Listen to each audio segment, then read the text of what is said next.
Friends, welcome to JBPR creations. இன்றைக்கி special பார்த்திங்கன்னா ஆரோக்கியமான இரும்பு சத்து அதிகம் கொண்ட முருங்கைக்கீரை சூப்பு தான் நான் பண்ண போகிறேன்.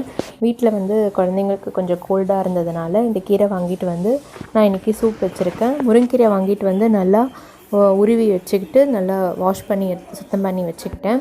அதுக்கப்புறம் பார்த்திங்கன்னா குக்கர் எடுத்து குக்கரில் முருங்கைக்கீரை ஒரு கைப்பிடி அளவு போட்டுக்கிட்டு அதில் ஒரு பெரிய சைஸ் வெங்காயம், ஒரு 4-5 சாம்பார் வெங்காயம், ஒரு தக்காளி, ஒரு 5-6 பூண்டு, ஒரு ஸ்பூனு மிளகு, ஒரு ஸ்பூன் ஜீரகம், கொஞ்சமாக 1/2 டீஸ்பூன் மஞ்சள் பொடி, 1/2 டீஸ்பூன் பெருங்காயத்தூள் இதெல்லாம் போட்டு தண்ணி போதுமான அளவு ஊற்றிட்டு குக்கரில் ஒரு 4-5 விசில். முக்கியமாக பாசிப்பருப்பு ஒரு 4 ஸ்பூன் வாஷ் பண்ணி அதில் சேர்த்துருக்கேன் டேஸ்ட்டுக்காக.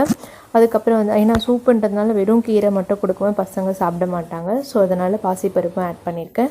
நான் உப்பு மட்டும் சேர்க்கலை. குக்கரில் விசில் அது வேக வச்சு எடுத்ததுக்கப்புறமா நம்ம அரைக்கும் போது உப்பு சேர்த்துக்கலாம்.